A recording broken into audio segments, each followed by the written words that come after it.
오늘 뉴스에 여기까지 하겠습니다. 지금까지 시사저널 구민주 기자였습니다. 고맙습니다. 고맙습니다.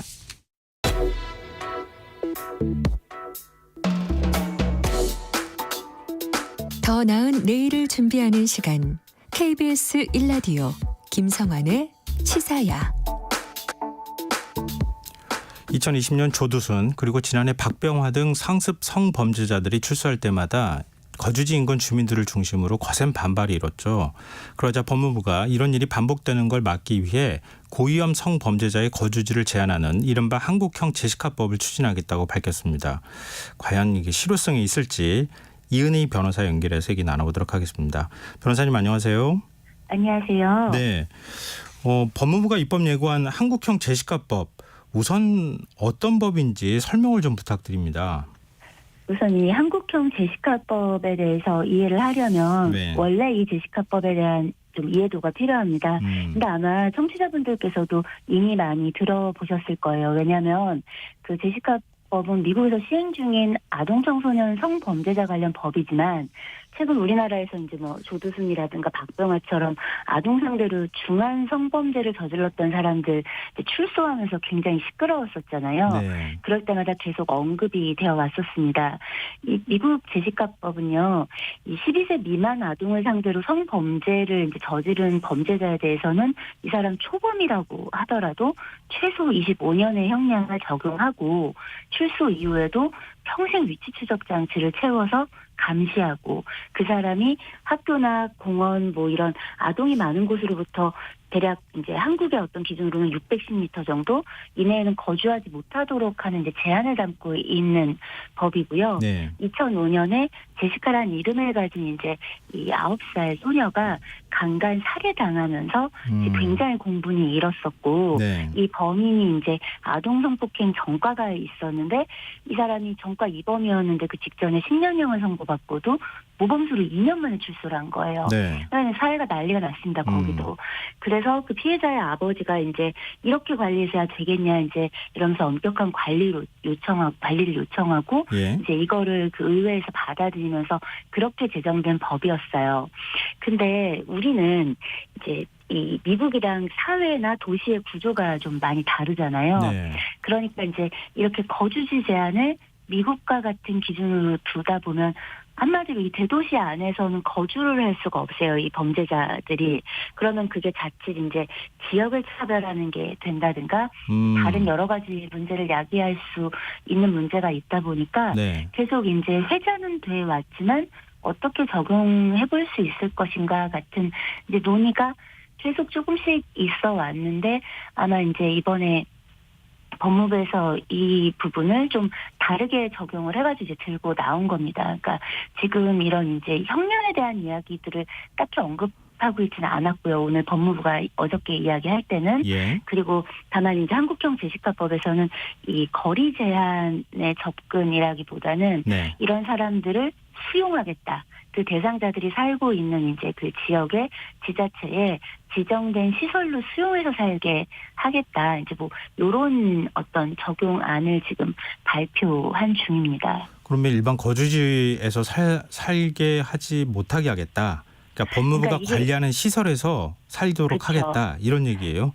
네, 그렇기 때문에 사실은 이제 그 법만 놓고 보면 미국의 제시카법보다 사실은 이제 대상자 입장에서는 훨씬 가혹한 이제 상황이 되는 겁니다. 왜냐하면 미국의 제시카법은 자 여기까지는 들어오지 말고 저 밖에서 살아 이런 거예요. 예. 그러니까 그 밖에서 네가 원하는 데 살지만 이 안에 들어와 살지 마 이런 거라면 지금 이제 이번에 법무부가 들고 나온 한국형 제시카법은 수용하겠다는 겁니다. 한마디로 이제 그 지정한 시설에서 여기서 살아라라고 지정을 하는 거니까 훨씬 이제 좀 이렇게 제한이 많은 건 거죠. 사실상 형벌의 연장선이 되는 거 아니냐라는 이야기가 이제 벌써 나오고 있는 중입니다. 그 시설 얘기가 나왔으니 말인데요. 그 네. 시설은 어디다 둡니까? 이제 그게 문제인데 사실 우리 시민들이 우리 국민들이 굉장히 공분했던 이유는 내 집 근처에 그런 성범죄자가 산다고 뭐 이사를 온다고 말도 안 돼 뭐 난 싫어 막 이런 지금 사실 어떻게 보면 불안한 아우성, 함성 네. 이런 거잖아요. 예. 그러면 그럼 그 시설은 더 많은 그런 범죄자들을 모아서 이제 지내게 하게 되는 문제가 생기는데 네. 그럼 그 시설을 어디다 둘 것이고 그 시설이 들어오는 지역의 주민들의 동의는 어떻게 구할 것인지 네. 사실 이 문제는 지금 전혀 해결안을 제시하지 못하고 있는 중입니다. 그러면은 이건 주거지 가까운 곳에다 두겠다는 건지 아니면은 근데 그러면 또 그래도 논란이 생기는 거니까 네. 지금 뭐 교도소를 두는 것처럼 이렇게 네. 주거지랑 멀찍이 떨어진 곳에다 시설을 둬야 되는 건가? 이것도 지금 기준을 정하지 않았다는 거잖아요. 그러면 이제 결론적으로 그건 결국 보호 수용 시설을 이제 짓는다고 말은 이렇게 바꿨지만 사실상 수감하고 수용하는 상황이 되는 거니까 예. 이제 그런데다가 지금 현재 어쨌든 법무부가 내놓은 안은 이 대상자들이 살고 있는 주거지의 지자체에 있는 지정시설이라고 이야기를 하고 있거든요. 네. 그러니까 이제 그런 문제들이 좀 있는 겁니다. 게다가 이걸 만약에 도시 밖으로 내보낸다고 하면 그럼 대도시 밖에 있는 분들은 어떻겠어요? 치안은 어떻게 보면 더 나쁠 수도 있는데. 그러면은 여기서 이런 지정 거주 시설에 살다 하더라도 네. 외출이나 이런 거는 가능하도록 하겠다는 거잖아요. 근데 그 외출을 이제 무한정 가능하게 하면 또 사실 아무 의미가 없겠죠. 그러니까 결론적으로 보면은 뭐 이제 아동 청소년들이 뭐 이제 등교를 한다든가 학교를 한다든가 뭐 이런 시간에는 외출을 제한하겠다든가 이런 이제 여러 가지 제약들이 따를 수밖에 없고 예. 사실상 거주를 수용해서 한다는 건 가족과 지내기가 사실상 어려워지는 거잖아요. 예. 그러면은 이제 이 대상자의 반발, 대상자 가족의 반발, 그리고 이런 시설이 들어올 곳에 지역에 있는 주민들의 불안과 반발, 이런 문제들에 대해서는 지금 그 어떤 대안이나 혹은 이렇게 해결해보겠다 같은 그런 것들이 현재 나와 있는 상황은 아닙니다. 아, 이게 핵심일 것 같은데요. 네? 이게 핵심일 것 같은데요. 네, 이 문제를 맞습니다. 풀지 못하면은 지정거주 네. 시설을 만들기도 어렵고 지금 네. 당장 이중처벌이다라고 하는 지적도 있지 않습니까? 네, 맞습니다. 왜냐하면 사실상 결국은 감옥이라는 게 오늘날의 감옥이란 사실 가장 큰 의미는 사실 격리하는 거잖아요. 네. 자유롭게 이제 외출하거나 뭔가 원하는 시간과 공간을 이제 향유할 수 없게 만드는 건데 예. 사실은 그 역할을 하는 보안 처분을 하겠다는 거기 때문에 실효성이 굉장히 높게 이제 평가되지 않는 한 예. 사실은 이거는 위헌 소지가 굉장히 많은 것이죠. 해결해야 될 문제가 산재한 건 뭐 말할 것도 없고요. 게다가 이 실효성의 부분에 대한 고민을 좀 해보자면 예. 사실은 이게 정리한다고 다 능사가 아닌 게 이렇게 지금 보면은 지금 이렇게 거주지를 제한하겠다고 하니 선별 기준 자체를 보면 사실은 13세 미만 아동 상대를 해가지고 범행을 저질러서 10년 이상 형을 선고받고 전자장치 부착을 했다든가 네. 아니면 3회 이상 성범죄를 저질러서 10년 이상 형을 선고받고 전자장치 부착을 한 사람이에요. 예. 그러면 이런 사람들은 이미 이제 굉장히 중한 어떤 범죄자들이고 뭐 이 사람들이 재범 우려가 높다는 건 알겠어요. 자, 그런데 이 사람들만 재범을 하냐? 이 문제가 남잖아요. 네.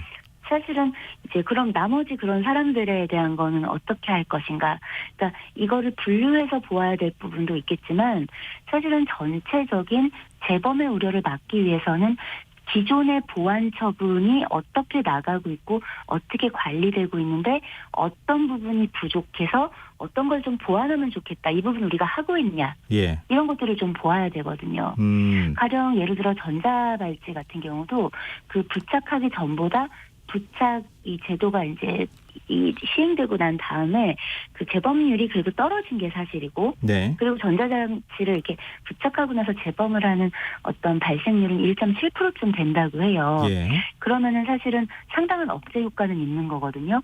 근데 계속해서 지금 이제 문제 제기가 되고 있는 게 이걸 지금 이 보호관찰관이 관리를 하는데 예. 1인당 담당하는 이 대상자 숫자가 많은 거예요. 또 너무. 네네.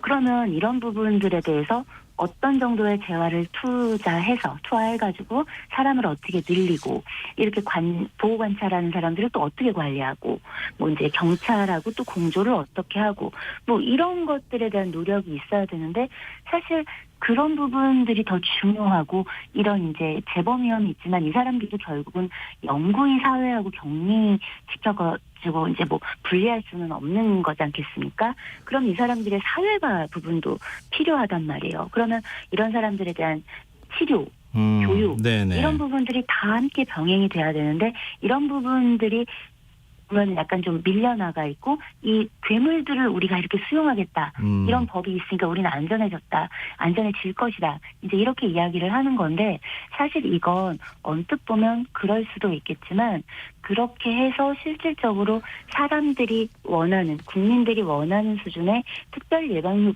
효과를 가져오기에는 상당한 한계가 있다라고 보여집니다. 근데 사실 좀 입법 예고 소식에 반기는 여론 또 반기는 분들이 적지 않잖아요.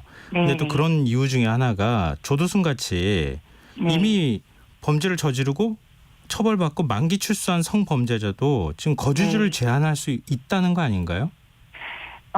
이게 그래서 이제 위헌 소지가 더 높은 겁니다. 이게 보안 처분이니까 괜찮다라고 얘기를 해요. 오늘 한동훈 장관도 네. 뭐 보안 처분은 형벌이 아니니까 이중 처벌이라고 볼 수 없다. 이제 이렇게 얘기를 했단 말이에요. 그런데 이 보안 처분의 성격이 실은 형벌에 준하고 있잖아요. 예. 근데 보안 처분이 뭐냐를 우리가 좀 생각해 볼 필요가 있습니다.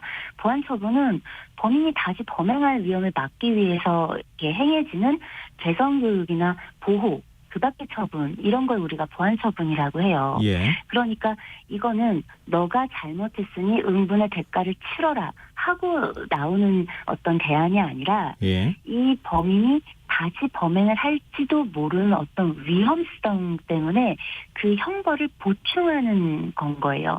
그러니까 형벌을 보충하는 존재니까 사실은 합법적인 어떤 목적이 있다 하더라도 그걸로 인해서 지나치게 기본권을 제한하면 안 된다라는 기본적인 모토가 깔려 있는 거예요. 예. 그런데 지금 이게 형벌에 필적하는 어떤 제약을 만드는 어떤 처분이기 때문에 자 적용은 할 수 있겠죠. 그런데 소송이 이제 또 막 일어날 겁니다. 이게 맞냐? 이건 위헌이다. 왜 나한테 이렇게 처벌하냐? 이거는 불이익하다. 이 부분에 대해 다시 이 법률이 그 위헌 소지가 있는지 아닌지 살펴줘라. 나 억울하다. 막 이런 사람들이 막 나올 거란 말이죠. 그러면 사실상 그 사회적 비용이나 사회적 피로도 그리고 효용성은 결국 떨어질 수밖에 없는 알겠습니다. 거거든요. 네네. 예. 지금 이제 고위험 성범죄자를 어떤 방식으로든 강력히 처벌해야 하고 또 사회적 또다시 이제 국민들의 안전을 위협해서는 안 된다고 하는 공감대는 어느 정도 있는데 네. 입법 과정이라는 건 좀 순탄치는 않을 것 같다. 말씀 들어보니까 그런 생각이 드는데요. 마지막으로 이거 하나만 좀 여쭤볼게요. 네. 성충동 약물 치료를 의무화하는 법도 함께 입법 예고하지 않았습니까? 네. 이것도 역시 뭐 재범률을 낮추는데 한계가 있는 거 아니냐 이런 지적이 있는데 마지막으로 여기에 대한 말씀 좀 듣고 그 성충동 끝내야겠습니다. 약물 치료라는 것 자체가 이것만 이루어지는 게 아니거든요. 애초에 네. 이게 언뜻 봤을 때 효과가 있는 것처럼 보여지는 이유는 약물 치료를 받을 정도로 심각한 성범죄자는 이미 전자발찌를 차고 보호관찰 대상인 거예요. 네. 그러니까 이 사람은 뭐 다른 심리적 치료나 이런 것들도 다 겸용되어 있는 것이죠. 그렇다라고 한다면 결국 이거는 좀 더 이 신체의 자유를 침해하는 거기 때문에 위헌 실현은 훨씬 더 높을 수밖에 없고 만약에 나중에 내가 지금도 이걸 결정할 때만큼의 재범률이 있다라는 걸 입증해라 그러면 또 그 입증 책임은 검사에게 생깁니다. 그러니까 굉장히 어려운 문제들이 지금 난관이 있는 거예요. 네네. 그래서 우리가 좀 더 근본적인 문제들, 근본적인 해결책, 더디가도 다 함께 예방을 향해 다가갈 수 있는 그 한 걸음을 좀 고민해야 될 알겠습니다. 때가 아닌가 생각이 듭니다. 말씀 듣다 보니까 이게 생각할 게 많구나. 네. 현실의 벽이라는 게 이런 거구나 이런 생각이 좀 드네요. 오늘 말씀 고맙습니다. 네, 감사합니다. 네, 지금까지 이은의 변호사였습니다.